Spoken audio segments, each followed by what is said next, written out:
नमस्कार, आपका स्वागत है। जय छठी मैया। दोस्तों, छठ पर्व पर भूल से भी नहीं करें 5 गलतियां, नहीं तो पूरा जीवन बर्बाद हो जाएगा। और कहा जाता है कि छठी मैया को अर्घ देने के दौरान सुहागन महिला कोई भी गलती कर देती है तो इसका सीधा प्रभाव उनके बच्चे और पति पर देखने को मिलती है। छठ पर्व का महत्व हिंदू धर्म में विशेष स्थान रखता है और इसे मनाने में सावधानियां बरतना आवश्यक है। मान्यता है कि अगर कोई महिला छठ पूजा के दौरान कोई गलती करती है तो इसका असर उसके परिवार, विशेषकर पति और बच्चों पर पड़ सकता है। इसलिए सुहागन महिलाओं को इस व्रत में पूरी श्रद्धा और भक्ति के साथ सावधान रहकर पूजा करनी चाहिए ताकि किसी प्रकार की अशुद्धि या गलती ना हो। यह पर्व हर साल दीपावली के बाद कार्तिक मास की शुक्ल पक्ष की षष्ठी तिथि को मनाया जाता है और इसे संतान सुख, स्वास्थ्य और परिवार की सुख शांति के लिए अर्पित किया जाता है। कई महिलाएं व्रत तो रखती हैं लेकिन छोटी छोटी गलतियां कर बैठती हैं जिससे उन्हें पूजा का अपेक्षित फल नहीं मिलता।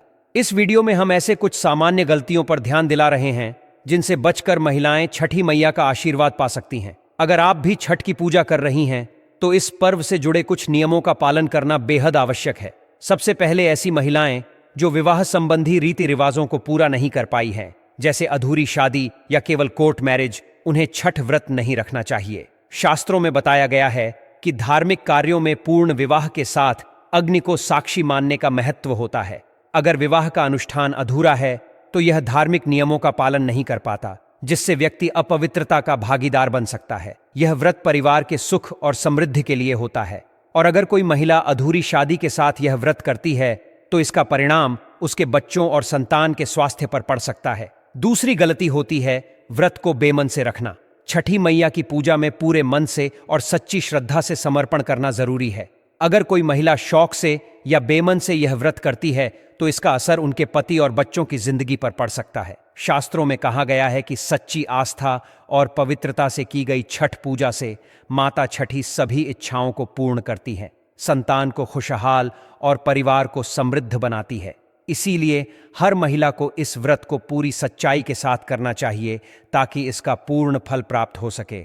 इस पर्व में सूर्य भगवान की पूजा होती है और मान्यता है कि सूर्य भगवान की बहन छठी मैया को अर्घ्य देने से विशेष कृपा मिलती है। तीसरी गलती यह होती है कि पूजा सामग्री में गलत चीजें शामिल कर दी जाती हैं। छठी मैया को अर्पण करने के लिए कुछ चीजों को विशेष रूप से मना किया गया है, जैसे कि छठी मैया को बेलपत्र या किसी भी प्रकार की नशीली चीजें अर्पण करना शास्त्रों के विरुद्ध है।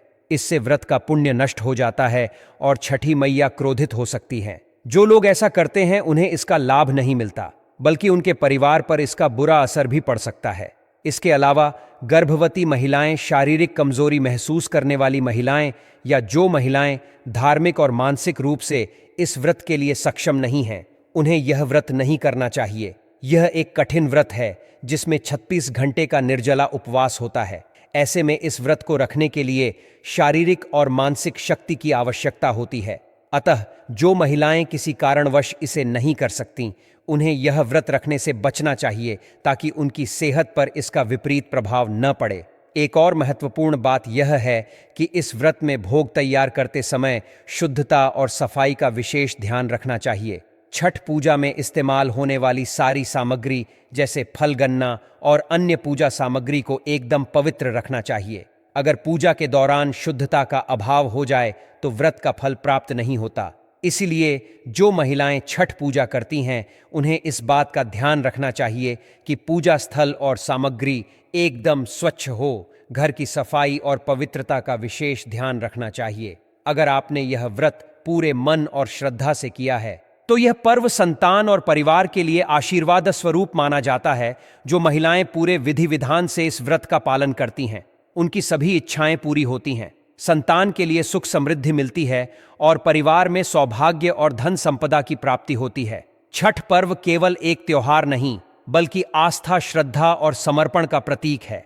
इस व्रत में महिलाओं के मन में आस्था का होना सबसे जरूरी है। शास्त्रों के अनुसार इस व्रत को सच्चे मन से रखने से व्यक्ति के पाप भी खत्म हो जाते हैं और उसे मोक्ष की प्राप्ति होती है। छठ पूजा का व्रत पूरा करने से छठी मैया स्वयं आपके पूरे परिवार की रक्षा करती हैं। अब जानते हैं कि छठी मैया को ऐसी कौन सी चीजें हैं जो अर्पित करने से बचना चाहिए, अन्यथा यह पाप माना जाता है। सबसे पहला नियम यह है कि सूर्य देव को अर्घ्य देने के लिए केवल तांबे के लोटे का ही प्रयोग करें। भूलकर भी चांदी, स्टील, शीशा या प्लास्टिक के बर्तन का उपयोग न करें, क्योंकि इससे व्रत का असर कमजोर हो सकता है। दूसरे नियम में ध्यान देने वाली बात है कि व्रत के दौरान घर में कभी भी मांसाहार न पकाएं और न ही किसी को खाने दें। साथ ही इस दौरान शराब या धूम्रपान जैसी चीजों से भी दूर रहें, क्योंकि यह पूजा की पवित्रता को भंग कर सकता है। तीसरा नियम है कि छठी मैया का प्रसाद अत्यंत पवित्रता और ध्यान से तैयार किया जाना चाहिए। प्रसाद के लिए हमेशा ताजे मिट्टी से लिपे हुए चूल्हे का ही उपयोग करें। अगर गैस स्टोव पर प्रसाद बनाना हो तो गैस स्टोव को अच्छी तरह से साफ कर लें। पहले से उपयोग किए हुए चूल्हे पर प्रसाद बनाना अशुभ माना जाता है, इसलिए नए चूल्हे का ही प्रयोग करें। चौथे नियम में विशेष ध्यान रखें कि सूर्य को अर्घ्य देने से पहले कभी भोजन ग्रहण न करें, क्योंकि इसे बड़ा पाप माना गया है। केवल पहले और दूसरे दिन जल अर्पण के बाद ही भोजन ग्रहण करें। खासकर वृद्ध लोगों को पांचवें नियम में ध्यान दें कि यदि आपने मन्नत मांगी हो और वह पूरी हो गई हो तो मन्नत के पूर्ण होने पर विशेष पूजा जरूर करें, वरना इसके नकारात्मक प्रभाव का सामना करना पड़ सकता है। छठे नियम में प्याज और लहसुन का प्रयोग पूजा के दिनों में बिल्कुल न करें। माना जाता है कि इससे जीवन में नकारात्मकता बढ़ सकती है। सातवें नियम में बताया गया है कि व्रत करने वालों को 4 दिनों तक जमीन पर ही सोना चाहिए और छठ पूजा वाले कमरे में ही अपना आसन लगाना चाहिए। इससे आपका व्रत संपूर्ण होता है और बीच में कोई विघ्न नहीं आता। आठवें नियम में इस बात का ध्यान रखें कि जिस स्थान पर प्रसाद बन रहा हो वहां सामान्य भोजन भी न बनाएं और उस स्थान पर भोजन करने से भी बचें। इससे प्रसाद की पवित्रता बनी रहती है। 9वें नियम में कहा गया है कि प्रसाद बनाते समय हाथ में नमक नहीं लगना चाहिए। प्रसाद में नमक का कोई उपयोग नहीं होता, इसलिए इसके संपर्क से दूर रहें। 10वें नियम में छठ पूजा के दौरान अपनी वाणी को संयमित रखें और गंदे विचारों से बचें। यह भी कहा जाता है कि व्रत में मन में पवित्रता होनी चाहिए ताकि छठी मैया का आशीर्वाद प्राप्त हो सके। 11वें नियम में इस बात पर जोर दिया गया है कि पूजा के दौरान घर में झूठे बर्तन और गंदे कपड़े न रखें। छठी मैया को साफ सफाई बहुत प्रिय होती है। व्रत के दौरान अपने घर को पूरी तरह स्वच्छ रखें और गंगा जल से छिड़काव अवश्य करें ताकि वातावरण पवित्र बना रहे और छठी मैया का आशीर्वाद मिले। अब आप में से कौन कौन छठी मैया का आशीर्वाद पाना चाहता है? अपने सच्चे दिल से जय छठी मैया कमेंट में लिखें। दोस्तों, आने वाले छठ महापर्व के लिए आप सभी माताओं बहनों को ढेर सारी शुभकामनाएं। छठी मैया आपकी सारी मनोकामनाएं पूर्ण करें, यही कामना करती हूं। और इसी कामना के साथ आज का जो वीडियो है वो मैं शुरू कर रही हूं। दोस्तों, अभी छठ महापर्व जो है वो 5 तारीख से 8 तारीख तक जो है वो किया जाएगा। ऐसे में बहुत सारे बहनों के मन में ये प्रश्न आते हैं कि दीदी, पीरियड्स अगर हमें आ जाता है, मासिक धर्म जो रजस्वला धर्म है वो आ जाता है, तो ऐसे में हमें अर्घ जो है वो किस प्रकार से देना चाहिए? क्योंकि छठ महापर्व में अर्घ का विशेष महत्व जो है वह बताया गया है और इसमें उगते हुए सूर्य और डूबते हुए सूर्य देव को अर्घ दिया जाता है और इसी के साथ पूजा जो है वह समाप्त होती है। फिर इस व्रत का पारण किया जाता है। आप सबको पता है कि छठ महापर्व जो है वह महापर्वों के रूप में मनाया जाता है और ऐसे में बहुत सारी बहनें हैं जो व्रत करती हैं और इसी दौरान उनको पीरियड्स या मासिक धर्म से गुजरना पड़ता है। तो उनको क्या करना चाहिए, किस प्रकार से अर्घ देना चाहिए, क्या नहीं करना चाहिए, आज के वीडियो में सारा कुछ बहुत ही डिटेल से बताऊंगी।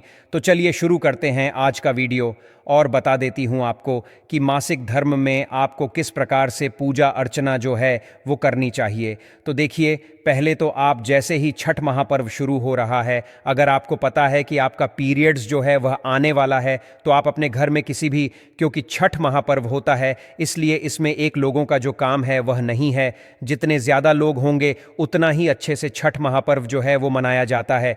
अगर मान लीजिए कि आपके घर में कोई नहीं है तो आप जैसे ही व्रत शुरू करें उससे पहले ही जो भी आपके रिश्तेदारी में है, आपके घर में है, मान लीजिए आपकी देवरानी थानी, आपकी सास ननद, आपकी बहन, आपके मायके की माँ, आपके पापा, आपके जो भी हैं उनको बुला लीजिए ताकि छठ महापर्व जो है वो अच्छे तरीके से हो पाए। क्योंकि डाला भरना, सूप तैयार करना, बहुत सारी चीज़ें जो है वह ढेक बनाना प्रसाद के रूप में, बहुत सारे कार्य जो है वो किए जाते हैं। ऐसे में अकेले एक जो भी व्यक्ति हैं, जो भी महिला है, उनके बस की बात नहीं होती है। इसलिए आप पहले से ही सारी तैयारी जो है वह कर लें, और जो भी हैं आपके उनसे आप अगर पीरियड्स मासिक धर्म आ गया है, अगर आपका 5 दिन हो गया है, तो आप पूरी विधिवत पूजा कर सकती हैं। कब? जब आप पूर्णतया शुद्ध हो गई हो तब, क्योंकि छठ महापर्व सूर्यदेव को अर्घ दिया जाता है, छठी मैया का व्रत किया जाता है। और अगर आपका मासिक धर्म अच्छे से मान लीजिए पूरी तरीके से आप साफ सुथरी हैं, तो आप विधिवत तरीके से सूर्यदेव को अर्घ दें और छठी मैया का जो पूजा है वो करें। लेकिन अगर आपको रजस्वला मासिक धर्म से गुजर रही हैं आपको क्या करना चाहिए? जो भी आपके घर में मान लीजिए आप देवरानी, जेठानी, सास, ननद या आपके मायके से कोई माँ बहन जो भी आ रही हैं उनकी मदद आपको लेनी चाहिए। ऐसे में आपको पीरियड्स में पूजा नहीं करनी चाहिए। साथ ही साथ बहुत सारी बहनें ऐसी हैं जिनको लगता है कि वह अकेली हैं और उनको पूजा जो है वो किस प्रकार से करना चाहिए, तो आप अपने पति से विधिवत तरीके से अर्घ दिलवा सकती हैं, पूजा पाठ करवा सकती हैं और सारी तैयारी जो है वह उनसे से करवा सकती हैं। कोई दिक्कत, कोई परेशानी जो है वो नहीं है। कई बहनों के यह भी प्रश्न आते हैं कि दीदी डाला अगर भरना है, क्योंकि जो पति होते हैं वह उस तरीके से नहीं कर पाते हैं, तो हमें किस प्रकार से करना चाहिए? तो देखिए, आपको अगर आप रजस्वला धर्म में हैं तो आपको अच्छे से स्नान आदि से निर्वत हो जाना चाहिए। डाला आप सजा दीजिए, जो भी चीज़ें हैं वो अच्छे से आप रख दीजिए। उसके बाद गंगा जल का छिड़काव कर दीजिए। छठी मैया है उनसे माफ़ी मांगिए कि घर में कोई नहीं है, तो आपको ये सारी चीज़ें जो है वो तैयार करना ही पड़ेगा। लेकिन आप भूल के भी अर्घ वगैरह जो है वो ना दें। बहुत सारी बहनों का यह भी प्रश्न होते हैं कि उनके यहाँ पीरियड्स या मासिक धर्म में यह सारी चीज़ें जो है वो की जाती हैं, तो आप व्रत कर सकती हैं। व्रत में कोई मना ही नहीं है। आप विधिवत तरीके से नया वस्त्र पहन सकती हैं, नई चूड़ियाँ पहन सकती हैं, सब कुछ कर सकती हैं। लेकिन हमारे यहाँ की परंपरा है, जब पीरियड्स या मासिक धर्म आता है तो जो सिंदूरा होता है, जो सिंदूर होता है, सखा वाला वो नहीं छुआ जाता है। कब तक नहीं छुआ जाता है? 5 दिन तक नहीं छुआ जाता है। उसके बाद आप कर सकते हैं, मतलब 5वें दिन ही आप सिंदूर जो है, सिंदूरा जो है वो छू सकते। उससे पहले नहीं छुआ जाता, क्योंकि वह बहुत पवित्र बताया गया है। और उससे शादी, क्योंकि बहुत सारे श्रृंगार जो हैं वह हम पहले कर लेते हैं। सिंदूर का एक अलग महत्व होता है। सिंदूर शादी के बाद ही लगाया जाता है और पति के द्वारा लगाया जाता है, तो सिंदूर का जो महत्व है वह सबसे ज्यादा बढ़ जाता है। हाँ, आप आलता वगैरह लगा सकती हैं, आप लिक्विड वाला सिंदूर लगा सकती हैं, लेकिन पीरियड्स के दौरान आपको सूखा वाला सिंदूर नहीं लगाना चाहिए। जो लिक्विड वाला ब्रश वाला सिंदूर आता है वह आप लगा सकती हैं, उसमें कोई मनाही नहीं है। और जो बहनें ऐसा सोचती हैं कि मासिक धर्म में हम जो मान लीजिए आर्घ है वह दे दें, पूजा पाठ कर ले, तो देखिए जो आर्षि पंचमी की किताब है उसमें बहुत ही अच्छे से दिया गया है कि अगर जो भी वृत्ति इस प्रकार का कार्य करती हैं तो उनको दोष जो है वह मिलता है। इसलिए कभी भी रजस्वला धर्म में हमें पूजा पाठ जो है वो नहीं करनी चाहिए। अगर आपके जो भी नाते रिश्तेदार हैं वो कर सकते हैं तो उनसे करवाइए। देवन, जेठानी, सास, ननद, माँ, भाभी, बहन जो भी है उनसे करवा सकते हैं। जो भी अड़ोस पड़ोसी हैं उनसे करवा सकती हैं, क्योंकि मैं भी देखती हूँ कि जैसे अगल बगल लोग हैं वो सब मदद करने आ जाते हैं। छठ पूजा में सब बहुत ही विधिवत तरीके से बताते हैं, करवाते हैं। जो भी आप उनको बताओ वो सब करते रहते हैं। तो मदद करने के लिए आप कहीं भी किसी भी कोने में हो, सब जगह मदद करने के लिए छठ महापर्व में सब लोग तैयार रहते हैं। तो आप उनसे मदद करवाएं, उनसे अर्घ दिलवाएं अपने नाम का, और व्रत आप रखें। इस प्रकार से कर सकते हैं। या अगर आपके घर में कोई नहीं है तो आप अपने पति से, क्योंकि छठ महापर्व होता है, इसमें छुट्टी होती है। बहुत सारे लोग ऐसा सोचेंगे, नहीं हमारे घर में कोई नहीं है, अब आपको करना है पीरियड्स में, तो वो आपकी मर्जी है, नहीं तो महापर्व के रूप में मनाया जाता है। तो सब जगह छुट्टियां जो है वो होती हैं। ऐसे में आप जो सुबह और शाम का अर्घ होता है वो आप अपने पति के हाथों से दिलवाइन, जैसे मैंने बता दिया। घर में कोई नहीं है तो आप डाला भी सजा दीजिए, बाकी आप सूप भी तैयार कर दीजिए, बाद में गंगा जल का छिड़काव कर दीजिए। और जहां भी अर्घ देने जा रही हैं, मान लीजिए किसी भी घाट पे जा रही हैं या घर में बहुत सारे लोग टब वगैरह में पानी भर के अर्घ देते हैं, जैसे भी कर रहे हैं, आप अपने पति के हाथों से अर्घ दिलवाए। क्योंकि पूरी विधिवत तरीके से अगर आप पूजा कर रही हैं तो कहीं ना कहीं आप जो दोष है वह अपने ऊपर मढ़ रही है, तो आपको ऐसा नहीं करना चाहिए। 5 दिन 7 दिन हो गया है, आप पूरी तरीके से शुद्ध हो गई हैं, तो आप अर्घ दें, पूजा करें, जो भी आपका मर्जी है। जिस भी तरीके से आप करना चाहती हैं उस प्रकार से आप कर सकती हैं। लेकिन अगर आपका पीरियड चल रहा है, मासिक धर्म चल रहा है, और बहुत सारी बहनें सोचती हैं कि मतलब स्नान कर लिया और ऐसे में गीले वस्त्रों से सारी पूजा करने में कोई विचार जो है नहीं है, तो मैं इस बात के लिए आपसे नहीं बोलूंगी कि आप करें। हाँ, अगर आपके यहां होता है तो वह आप समझे। मैं इस चीज में नहीं कह रही हूं कि नहीं आप ऐसा करें, क्योंकि दोष जितना दोष बताने वाले को हो उतना करने वाले को दोनों पाप के भागीदार होंगे। तो मैं इस चीज पर बिल्कुल नहीं बोलूंगी कि आप मासिक धर्म या पीरियड्स में जो है वो पूजा पाठ करें। मैया जो है वो एक तरीके से हैं देवी, लेकिन अगर आप कोई गलती करेंगी तो उसकी जो क्षमा याचना है वह इस व्रत में नहीं है। इन चीजों को आप ध्यान रखें और उसी प्रकार से जो पूजा है वह करें। तो उम्मीद करती हूं कि आज का वीडियो आप सबको बहुत ही अच्छे से समझ में आ गया होगा। अगर आपके मन में कोई प्रश्न है तो आप मुझे कमेंट सेक्शन में पूछिए, और वीडियो पसंद आया तो आप मुझे सपोर्ट कर सकते हैं इस चैनल को सब्सक्राइब करके। आप सभी माताओं बहनों को छठ महापर्व की ढेर सारी शुभकामनाएं। जय माता दी।